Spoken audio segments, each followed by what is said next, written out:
नमस्कार, मी रेणुका. या बुलेटिनमध्ये तुमचं स्वागत. शहरांच्या बातम्यांमध्ये सुरुवातीची बातमी आहे. मुंबईतली ऋतुबदल सध्या सुरू आहे आणि याच सगळ्याच्या पार्श्वभूमीवर मुंबईमध्ये काही परिसरात पावसाच्या हलक्या सरी पडतील असा अंदाज प्रादेशिक हवामान विभागानं वर्तवलाय. आठवड्याची सुरुवात ढगाळ वातावरणानं झाली आणि सकाळी जाणवणारं ढगाळ वातावरण दुपारी अचानक बदलतंय. प्रचंड उकाडा जाणवतोय. सोमवारी म्हणजे काल 21 डिग्री सेल्सिअस इतकं तापमानाची नोंद झालेली आहे. वाशिम जिल्ह्यात दडी मारून बसलेल्या पावसानं 3 महिन्यांनंतर अनेक भागात जोरदार हजेरी लावली आहे. रब्बी पिकांना याचा फायदा होणार आहे. शेतकऱ्यांची चिंता मिटली आहे. शेतकऱ्यांमध्ये आनंदाचं वातावरण आहे. ओला उबर चालकांनी आपला संप मागे घेतला. हिवाळी अधिवेशनानंतर या चालकांसोबत बैठक घेण्याचं आश्वासन मुख्यमंत्र्यांनी दिलंय आणि त्यामुळे कालचा हा संप मागे घेण्यात आलाय. विधान परिषदेचे विरोधी पक्षनेते धनंजय मुंडे यांच्या नेतृत्वात चालकांच्या शिष्टमंडळानं मुख्यमंत्र्यांची काल भेट घेतली.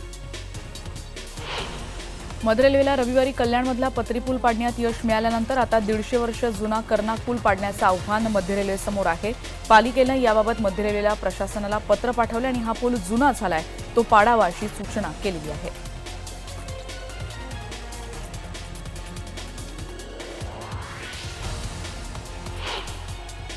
गेल्या 10 दिवसात डाळींच्या दरात 25 ते 30% वाढ झालेली आहे. लवकरच ही दरवाढ 40 ते 45% पोहोचू शकते.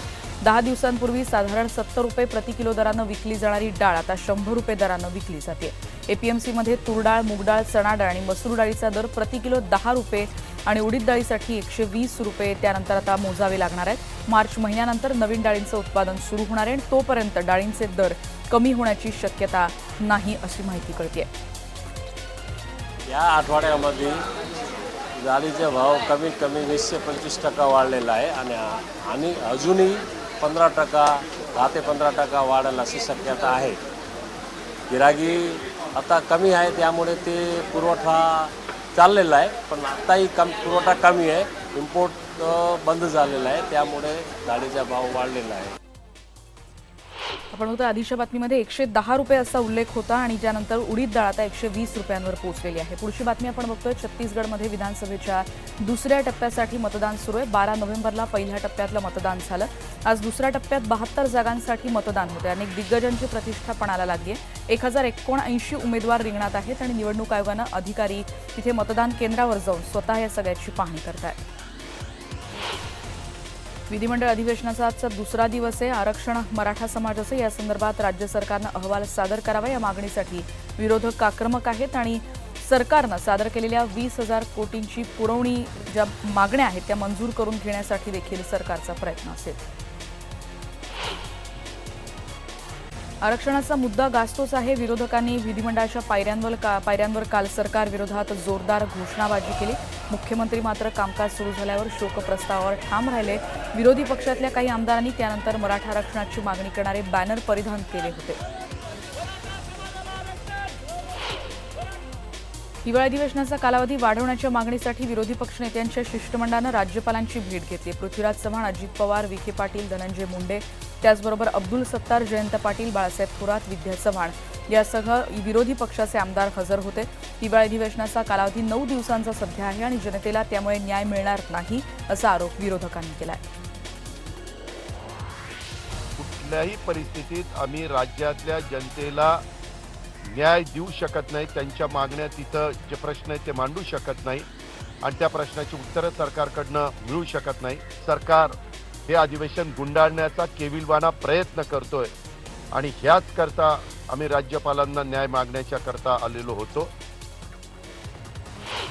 राज्य सरकारनं यंदाच्या अधिवेशनात 20,000 कोटींच्या पुरवणी मागण्या मांडल्यात आणि आतापर्यंत 1,63,000 कोटींच्या पुरवणी मागण्या मांडल्याचा विक्रम आहे. या मागण्यांमुळे आर्थिक शिस्त बिघडल्याचं चित्र आहे राज्याचं. कारण अर्थसंकल्पावेळी योजनांसाठी आर्थिक तरतूद केली जाते, पण त्यानंतरही प्रत्येक अधिवेशनात अर्थसंकल्पाव्यतिरिक्त पुरवण्या मागण्यांचा पाऊस पडल्याचं दिसतंय.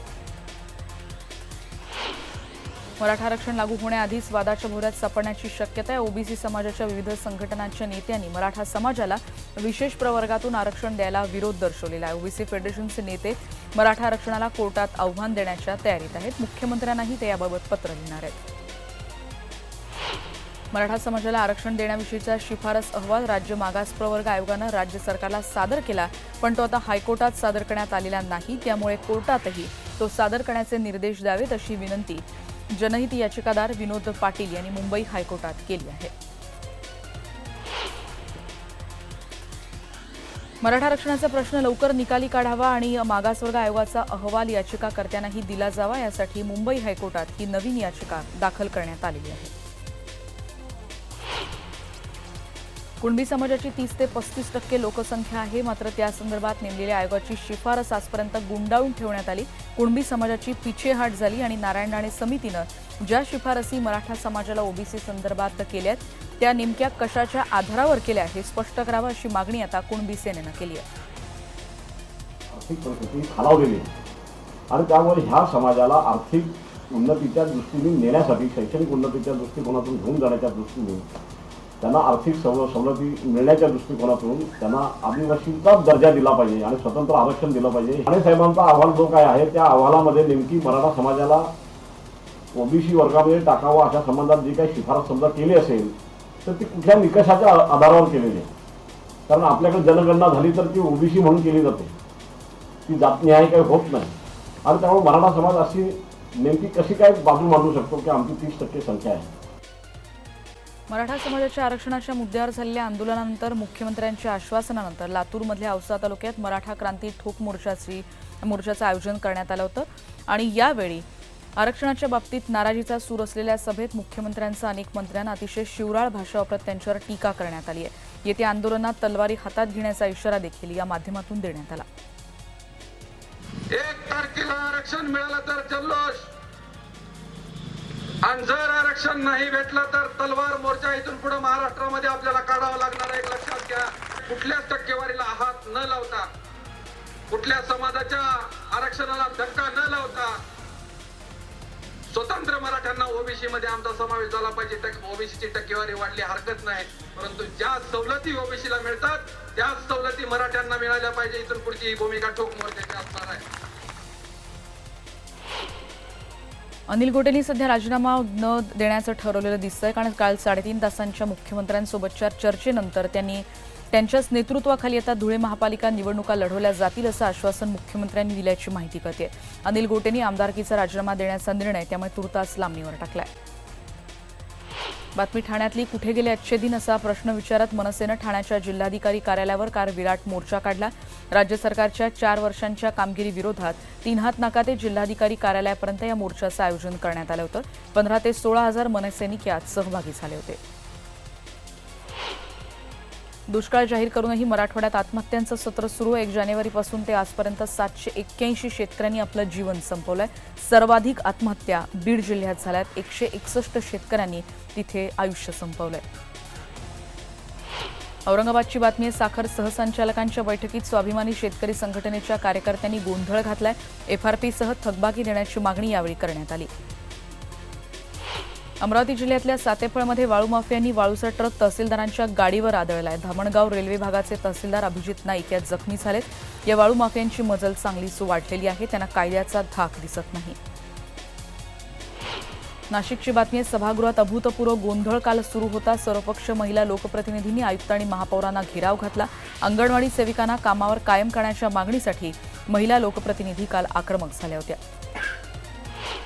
कसारा नाशिक रोड दरम्यानच्या लोहमार्गावर लवकरच लोकलची चाचणी केली जाणार आहे आणि त्यामुळे लोकलच्या चाचणी संदर्भात मध्य रेल्वेनं जोरदार तयारी सुरू केली आहे. 15 दिवसात ही चाचणी होईल असं कळतंय. एकनाथ खडसेंना हायकोर्टानं दणका दिलाय. सामाजिक कार्यकर्त्या अंजली दमानियांविरोधात त्यांनी दाखल केलेला गुन्हा रद्द करण्यात आलाय. मुंबई हायकोर्टाच्या औरंगाबाद खंडपीठानं हा निर्णय घेतलाय. आपल्याला भ्रष्टाचाराच्या आरोपात अडकवण्यासाठी दमानियांनी बनावट कागदपत्र तयार केल्याची तक्रार खडसेंनी मुक्ताईनगर पोलीस ठाण्यात नोंदवली होती.